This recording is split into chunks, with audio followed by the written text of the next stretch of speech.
Gold, trusted gold buyers. మీరు తాకట్టు పెట్టిన బంగారాన్ని విడిపించి ఈ రోజు ఉన్న మార్కెట్ ధరకు కొనబడను.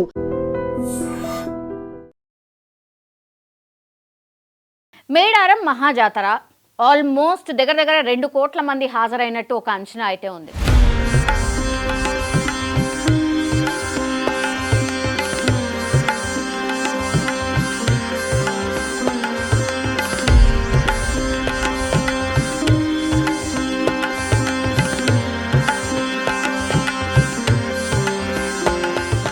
మేడారం మహాజాతర ఆల్మోస్ట్ దగ్గర 2 కోట్ల మంది హాజరైనట్టు ఒక అంచనా అయితే ఉంది.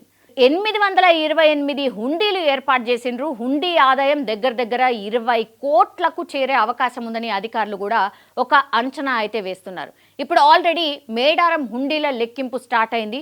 తెలంగాణ కుంభమేళాగా పేరుగాంచినటువంటి మేడారం మహాజాతర ఘనంగా ముగిసింది. ఈసారి జరిగినటువంటి జాతరలో భక్తుల రద్దీ రికార్డు స్థాయికి చేరుకుంది. అధికారుల అంచనా ప్రకారం దాదాపుగా 2 కోట్ల మంది భక్తులు వనదేవతలు సమ్మక్క సారలమ్మను దర్శించుకొని పెద్ద ఎత్తున మొక్కులైతే తీర్చుకున్నారు.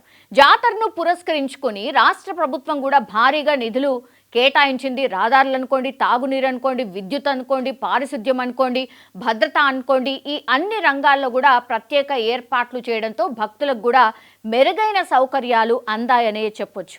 మేడారం జాతరకు విచ్చేసినటువంటి భక్తులు అమ్మవార్లకు చీరె, సారె, బెల్లం, పసుపు, కుంకుమ, ఒడుబియ్యం సమర్పించడము ఆనవాయితీగా వస్తోంది. వీటితో పాటు కూడా చాలామంది మొక్కుల్లో భాగంగా బంగారం సమర్పించిండ్రు, వెండి సమర్పించిండ్రు, అట్లాగే నగదు రూపంలో అంటే డబ్బుల రూపంలో కూడా చాలా పెద్ద ఎత్తున అమ్మవార్లకు కానుకల రూపంలో సమర్పించారు. సో ఈసారి భక్తుల సంఖ్య భారీగా ఉంది కాబట్టి ప్రభుత్వం కూడా హుండీల సంఖ్యను పెంచేసింది. గత జాతరలో 540 హుండీలు ఏర్పాటు చేసిండ్రు. ఈసారి ఏకంగా దాన్ని 828 హుండీలను ఏర్పాటు చేసిరు అక్కడ. దీంతో హుండీ ఆదాయం గణనీయంగా పెరిగే అవకాశాలైతే స్పష్టంగా కనిపిస్తున్నాయి. జాతరకు సంబంధించినటువంటి హుండీలన్నింటినీ ప్రస్తుతం ఇప్పుడు హన్మకొండలోని టీటీడీ కళ్యాణ మండపానికి తరలించి కట్టుదిట్టమైన భద్రత మధ్య లెక్కింపు స్టార్ట్ చేశారు. దేవాదాయ శాఖ మంత్రి కొండా సురేఖ స్వయంగా హుండీ లెక్కింపును స్టార్ట్ చేసిర్రు. మొత్తంగా కూడా ప్రక్రియ అధికారుల పర్యవేక్షణలో పారదర్శకంగా కొనసాగుతుంది అని ఆమె చెప్పే ప్రయత్నం కూడా చేశారు. ఆనవాయితీ ప్రకారం అయితే వచ్చిన ఆదాయంలో 33% వాటాను మేడారం పూజార్లకు అందజేస్తామని ఆమె స్పష్టంగా చెప్పినటువంటి మాట. సో లెక్కింపు ప్రక్రియలో 200 మంది దేవాదాయ శాఖ సిబ్బంది పాల్గొంటున్నారు. 300 మంది సేవా సమితి వాలంటీర్లు ప్రస్తుతం అయితే లెక్కింపు కార్యక్రమాల్లో పాల్గొంటున్నారు. భద్రత కోసం 20 సీసీ కెమెరాలు ఏర్పాటు చేశారు. కౌంటింగ్ కేంద్రంలో సెల్ ఫోన్లను అనుమతి ఇవ్వట్లేదు. కఠిన నిబంధనలు అక్కడ స్ట్రిక్ట్గా అమలవుతున్న పరిస్థితి. నగదును ముందుగా డినామినేషన్ల ప్రకారంగా కట్టలు కడుతూ ఉన్నారు. తర్వాత కౌంటింగ్ యంత్రాల ద్వారా లెక్కిస్తూ ఉన్నారు. ప్రతిరోజు లెక్కించిన మొత్తాన్ని కూడా అదే రోజులో బ్యాంకుల్లో జమ చేసే విధానం కూడా ప్రస్తుతం అమలు చేస్తూ ఉన్నారు. హుండీల సంఖ్య ఎక్కువగా ఉంది కాబట్టి పూర్తి లెక్కింపుకు దాదాపుగా 10 రోజుల సమయం పడుతుంది. నిన్న స్టార్ట్ అయింది కాబట్టి ఇంకా ఒక 7-8 రోజులు కొనసాగే అవకాశం ఉంది. గత జాతరల ఆదాయాన్ని పరిశీలిస్తే ప్రతిసారి అంటే ఏమంటారు వృద్ధి కనిపిస్తోంది. సో 2014లో 4.18 కోట్లు వచ్చాయి ఆదాయం రూపంలో.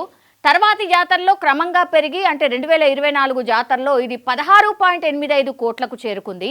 ఈసారి ప్రభుత్వం 251 కోట్లతో భారీ స్థాయిలో ఏర్పాటు చేయడం కావచ్చు, భక్తుల రద్దీ పెరగడం వల్ల కావచ్చు, హుండీ ఆదాయం 20 కోట్లకు చేరుతుందని అధికారులు అయితే ఒక అంచనా వేస్తూ ఉన్నారు. మేడారం అభివృద్ధి సౌకర్యాల పెంపు వల్ల భక్తుల విశ్వాసం మరింత బలపడింది అని అధికారులు కూడా భావిస్తున్నారు. ఇంకా చాలామంది కూడా మొక్కుల రూపంలో అమ్మవార్లకి చిట్టీలో రాసి మరి ఈ మొక్కు ఉందమ్మా తీర్చు అనేటువంటి చాలా పెద్ద ఎత్తున ఆ చిట్టీలు కూడా హుండీలో వేశారు.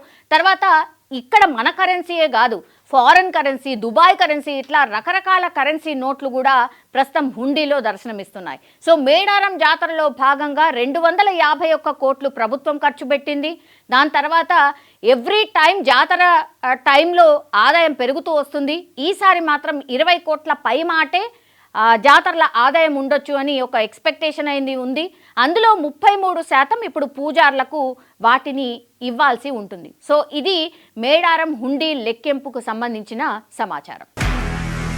నిజంగా ప్రస్తుతం ఉన్నటువంటి సమాజం దేనికి ప్రయారిటీ ఇస్తుంది? ఆర్థిక సంబంధాల చుట్టూ మాత్రమే తిరుగుతోంది. మళ్ళీ ఎన్నికలంగానే చాలా విరక్తి కలుగుతాను.